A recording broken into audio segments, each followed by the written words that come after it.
Welcome to the Mindful Mama Movement podcast. I'm Shannon Kinney-Dew, creator of AFreeSpiritLife.com. And I'm Ashley Walburn, owner of Home Holistic. And together, we are bringing you the Mindful Mama Movement. Mindful mothering is about nurturing your heart and soul while you nurture your children. It's about consciously awakening to your inner wisdom and being peacefully present as a mama no matter where you are on your journey. From discovering your newborn to loving and accepting the wonderful people who've left your nest. Our movement is empowering mamas to be authentic and to live inspired lives. We're so happy you're here.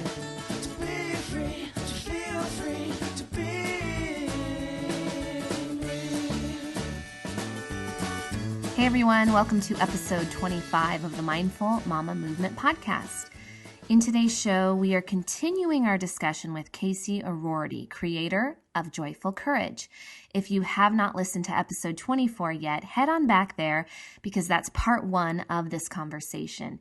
In part two today, Casey continues her discussion about positive discipline, but we get into the topic of the brain in the palm of your hand, what that means and how that can help us gain greater awareness. She also talks about how to help our children cope and how to help them learn when they're getting triggered before a tantrum comes on, but also how we can do the same. You know, those signs, those signals that we feel when we're starting to get heated up. That's what we talk about today and how to kind of catch them and what to do before we're in full blowout mode. And she talks about brain development all the way through the teenage years and how it's important to understand how the brain works and how we can help develop our children to be whole beings. It's a beautiful conversation, and let's just hop right into it. So enjoy the show and join us on Facebook. Look up groups and type in the Mindful Mama Movement, where you can meet moms from all over the world as we share in the discussion about this show and all the other celebrations and struggles you're going through as a mom. Enjoy the show. Well, and I think too, you know, and this assumption, we have an assumption that our kids have somehow been born with the tools for handling that wave. Like, and so another thing that I have available for families is I have a video. So Dan Siegel has a tool called Brain in the Palm of the Hand, and we teach it in our positive discipline classes. And I've actually created a video for parents to show their kids, to teach them about brain in the palm of the hand. Do you guys know about brain in the palm of the hand? I don't. Oh, it's so good. Okay. So can I guide you through it right now? Sure. Okay, so if you put your hand up in front of you like a fist, but tuck your thumb inside your fingers, okay? So this is like a hand model of the brain. And your palm and your wrist are your brainstem, and that's the oldest part of our brain. And the functions there are freeze, fight, or flight, right? It's the automatic functions, survival skills. And then the thumb tucked in the middle there represents the midbrain. And this is where we keep all of our emotions and our memories and our fears, and our amygdala lives there as well, which is our safety radar. And then the fingers over the thumb represent our cortex, which is where all of our basic thinking happens. And we get information from the five senses up the spine and into the cortex. And then our fingernails, which are basically the part of our brain that's located behind our eyebrows, why we should really all be wearing helmets all the time. Mm-hmm. Our prefrontal cortex is that higher order thinking. So response flexibility, being able to read a situation and know what to do, problem solving skills, remorse, regulation of the nervous system, emotional regulation, all of empathy, all of those tools live in the prefrontal cortex. It's the last part of the brain to be developed. And do you know how long it takes for a brain to be fully developed? I think it's mid-20s, isn't it? Yeah. 25. Yeah. Right? So 25 years, people. That's a long time. Yes. And that's in an optimal, right? An optimal developmental environment. And so we talk about, okay, so this is the model of the brain and what happens when we're at the grocery store and, you know, like your example, and the 3-year-old or however 2-year-old or 4-year-old wants that water bottle and we don't want to give it to them. And you pull all the fingers up, and so the thumb is the only thing showing. What happens to them? And we say, well, Dan Siegel says, they flip their lid, right? And the only thing they have access to is their midbrain, is their emotional brain. And all the other tools and skills have gone completely offline. Meanwhile, there's also mirror neurons. So yes, we are on heightened alert as the parents because we are thinking about like, oh God, everyone else in the store thinks I'm the worst mom ever.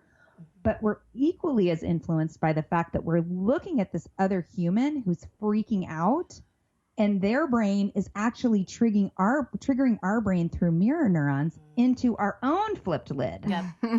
And then everybody's like freaking out, right? Totally emotional. And it works the opposite way too. I mean, I'm sure you've had experiences where your child flips their lid and you manage to stay calm, and that always influences the situation well. Right? Yes. I mean, it's not going back automatic, to like, who do I feel like I am right now? You know, that, right. Is it Ashley that's flipped her lid, or is this grounded, the mother that I hoped I would be, Ashley? Right. And this is going to help in all relationships. I'm thinking of partners. I know. When I flip my lid when he's snoring, I know. Yeah. And once you learn about it, it's like you can't unlearn it. And so, there is this moment where people are like, oh my gosh, I do that all the time. And it's like, okay, awareness is the first step. But then it becomes, and so teaching our kids this is really powerful, especially even the young kids. We call it their thinking cap. They lose their thinking cap, and all they have is, and it might be a conversation around, how sometimes you get so mad that you call everybody an idiot? Yeah. And what does that feel like later on once you're calm? And you don't want to be hurtful, blah, blah, blah. We let them talk. We ask our kids, like, what does it feel like in your body when you're there, when you're flipped, And they usually say, I don't know, because nobody's ever asked them that. And then you get to say, well, this is what it feels like for me in my body. And then you get to invite them next time, because there's another tantrum down the road. You can guarantee that's going to happen again. You can say, next time I want you to notice how it feels in your body. And then what happens is you're helping them develop an awareness of all the signals that happen before the tantrum. Yeah. Because we get and us too, right? We are signaled by our body that we're going there. And so to be able to have this common language in our family of like, the half lid, right? Like our fingers are just kind of straight out instead of up. So I'm here right now. I need to go take care of myself because I don't want to be a mean mom. Yeah. I need to put my lid back on. I need to put my lid. I got to put my hat on. Gotta go work on my lid. Yeah. Yeah. And it just becomes like, it's just common language in our house. And we get to let each other know where we're at. We get to model self-regulation, and we talk about what does help you. My son has a spinner. He doesn't use it. I have it hanging in my office that he made when he was really little, that has things like lay down, look at books, have a snack, hug it out, listen to music. Like he has, so it would sound like, wow, I think your lid's flipped, which the first time I said that to him, he was like, I think your lid's flipped. And I tried not to laugh. And then I said, well, you have tools to help you. And I walked away. And I mean, it cut that tantrum in half. And this is a fiery kid. I mean, my husband was like, I think he has anger management issues. I'm like, I think he's 4. I think he's 4, and he's passionate, and so this has been so huge for him. And I'm happy to share that link too with you for the video. Yeah, we love it. We'll have it in the show notes. So my kids are 12 to 22, and I would say more lid flipping happened with my oldest. He was just like a really easy kid until about age 16. And then I really remember kind of the day he didn't seem like himself anymore. I asked him how he wanted his eggs that morning. I'll make them any way, like you want them scrambled or over easy. And he stood up from the table and pushed his chair, and it like collapsed to the ground. Like I'd said something really mean. And I thought, well, that's unreasonable. And that doesn't seem like Jake. And so I'm really in it with my other boys. I have 3 boys in puberty right now, 12, 13, and 15. What are your just thoughts about maintaining like deep and meaningful connections but also, helping them with this stuff. Like, is it too late? What are your recommendations for starting this practice with older kids? It is never too late. That's the first thing I'm going to say. It is never, ever too late. And I think we owe it to this larger society, especially with our boys, to develop their whole person. And that includes their emotional selves. And I would say what I said before, which is like freedom within structure. So the idea of special time, like making it happen and letting them take the lead. Like it's going to happen once a week, and I'd love to know what you want to do. How can we spend time together? Because this is important to me. Right? And so just being really open to what it is that they want to do. And it might be, well, I want you to come and play, what I don't even know what adolescent boy video games are. Yeah. We don't do video games, but whatever, right? Mm-hmm. Taking a breath and getting over the fact that you don't really want to do it and doing it anyway. And also understanding the teen brain, which Dan Siegel also has another book called Brainstorm, The Power and Purpose of the Teen Brain, and it's fascinating.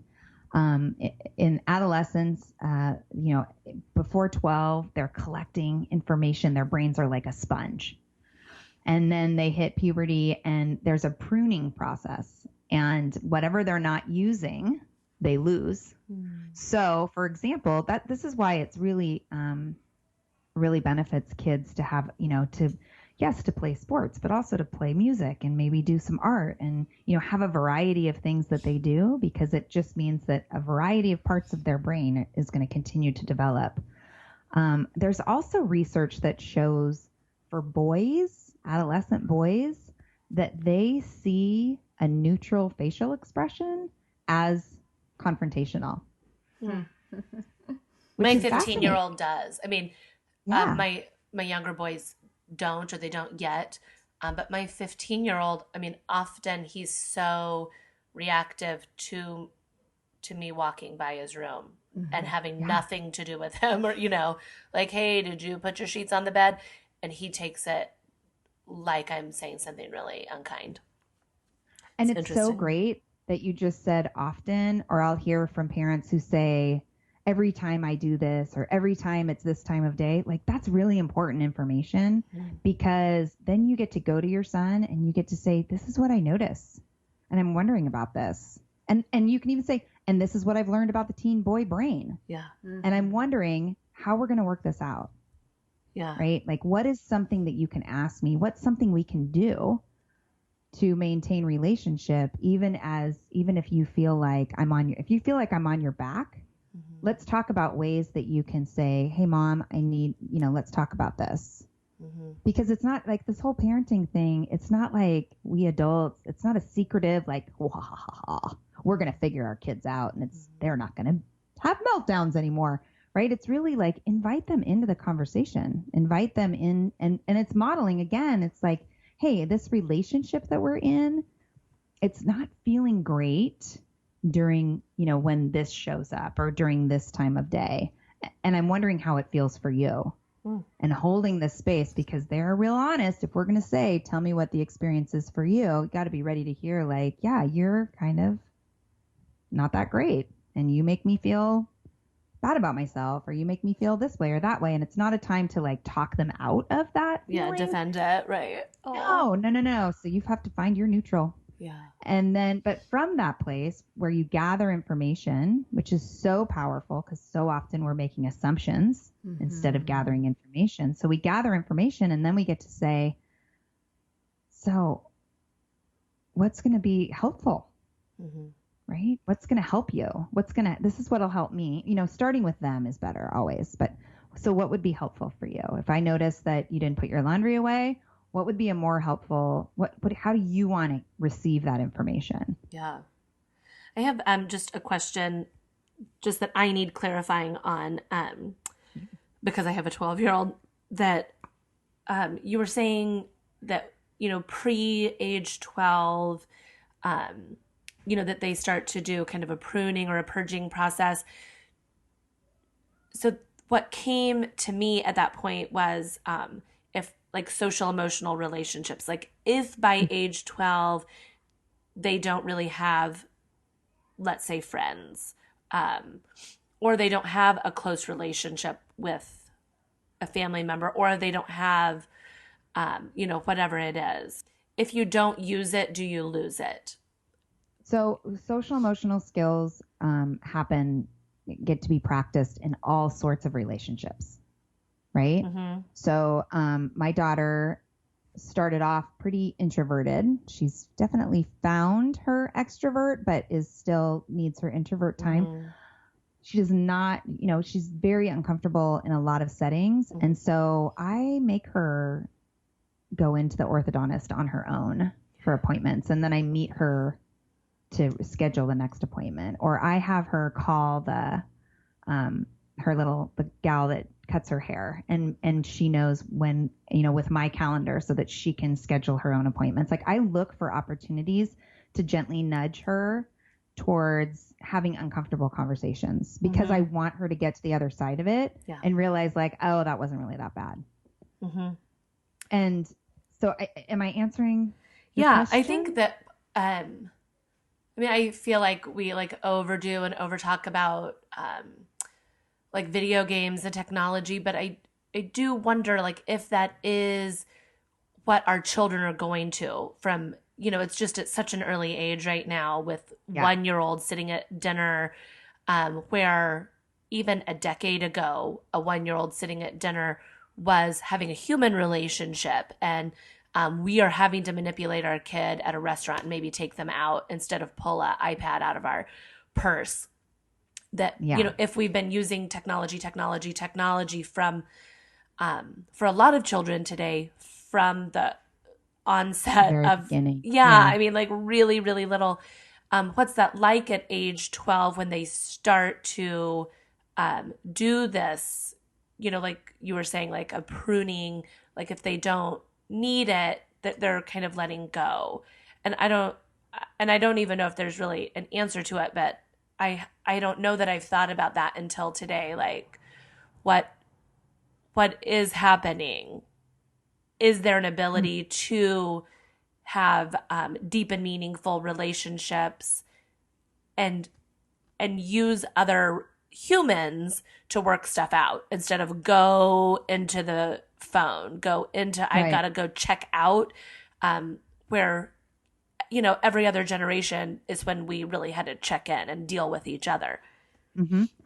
Oh yeah. I mean, I think I think we're the first, we talk about, okay, this is the first generation of kids who have grown up with this crazy on-demand technology, but we are also the first generation of parents to also have access to this crazy on-demand technology. And I think that, any time that we pause to check ourselves, because I think technology in and of itself it's neutral. Like it just is what it is. It can be it's an amazing tool. It's unbelievable how connected we can be with the world. And, and there's shadow and light, right? There's darkness too. It can become overused. And absolutely, if you have pacified your children since age 1 and now they're 12, they are going to have limited social skills. Whether or not they're able to be in relationship isn't really the question, right? Everybody's capable of being in a human relationship. However, if we're not giving our kids ample experiences and opportunities to be in relationship with another human and not a screen, then they're just not going to have those skills. They're not going to develop those skills without the experience. Mm-hmm. And, if if you have a listener out there who's like, holy cow, what have I done? Mm-hmm. All is not lost. Mm-hmm. All is not lost. And, and I and it comes up. I mean, you guys, you have older kids. So we had a recent breakup situation happen with my daughter prior to this new boy. And I walked in her room and I said, oh, how's your friend, blah, blah, blah. And she said, oh, we broke up. I said, what? She said, yeah, just now. Okay. And I looked at her and I said, you did not text breakup. And she goes, yeah. And that triggered, like that got, it was like in my core. I was so upset. And I was and I was mean and I made her cry, just because I was just like, how could you treat another person like that? And and then I caught myself and I was like, okay, I got to get out of her room. And I got it together and I came back in and I said, my work and everything I value has to do with relationship. And I was triggered because it felt like that wasn't valuable to you. Mm-hmm. And that made me so sad. And I'm so sorry for how I treated you, because that wasn't fair and that wasn't okay. And I think that if you're going to say yes to a deeper relationship with another person, then you need to be courageous enough to end it at least with voice to voice. And I said, and I know that this is what the kids are doing. I said, I don't really care about the other kids. This is actually really important that you learn how to do this. Mm-hmm. And, and we'll see. I mean, just because I got really profound and connected in the moment doesn't mean that it's going to roll out that way every time. But, what are our values? Mm-hmm. Because if we can really tap into what our values are, then, we need to live in a way and communicate in a way that we're sharing our values with our kids, and they get to decide, take it or leave it.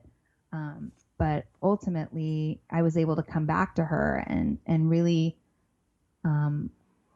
share and kind of tease out why I responded the way I responded, in a way that also shared what my values are. Yeah, right. And she couldn't have learned that truly in the way that she learned it unless she would have done that. Right. Yeah, that right. It was, yeah. Mm-hmm. Yeah, and who knows? Mm-hmm. What'll happen from Casey, here. I'm going to come back to this, so it's all good. Yeah, and it leads us, when we were talking about mindfulness in the beginning, really isn't that what being a mindful mama is about learning to adapt to each situation we're presented with? What would you say to our community of mindful mamas who are exploring that path? Do you have like a takeaway from this show, something that they can apply to their own life right now? I mean, gosh, there were a million takeaways, so I'm going to be listening to this a few times.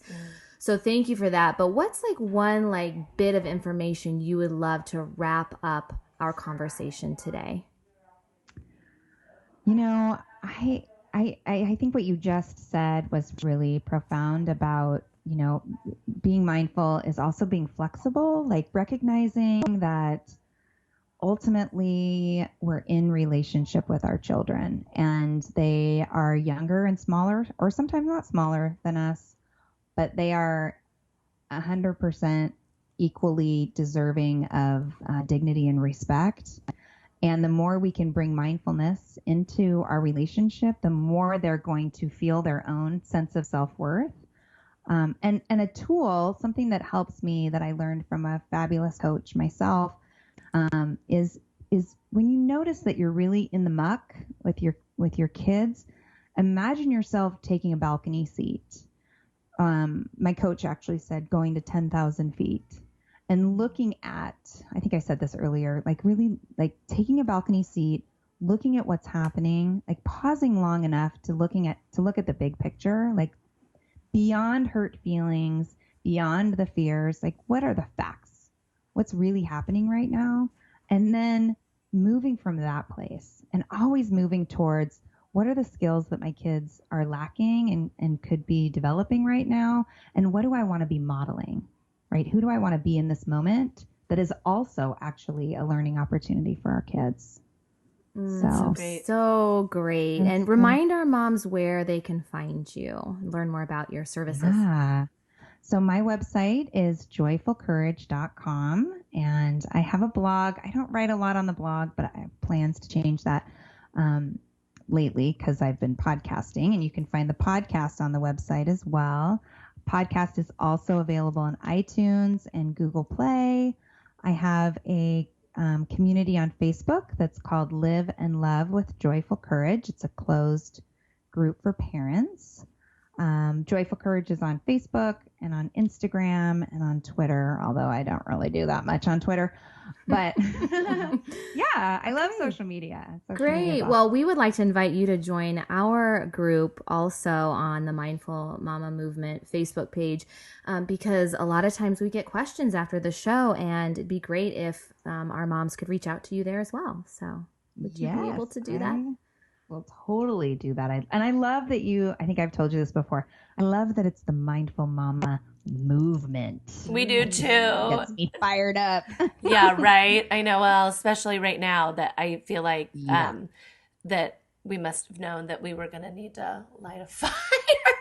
Yeah, we need to join forces together. Yeah, for sure. Yeah, totally. Thank you. Totally. Thank you. Impact. Thank you for everything. It was wonderful having you on the show. Yeah, thanks, ladies. Thanks for listening today.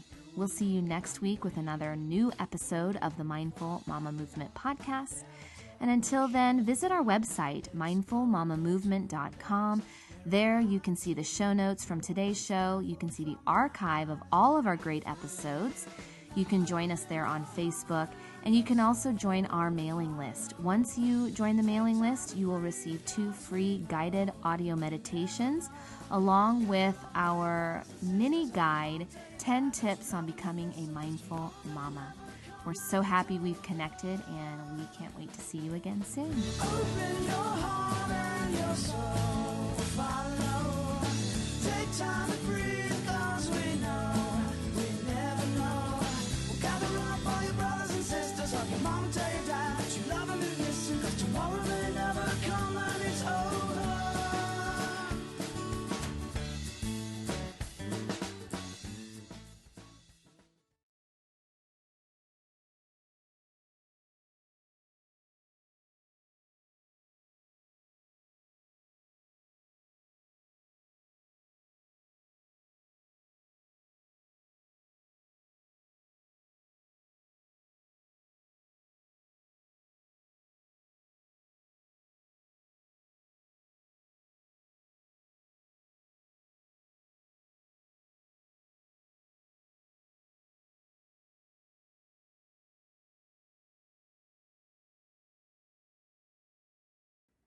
We're so happy we've connected, and stop by Facebook to say hi or send us an email, info@mindfulmamamovement.com.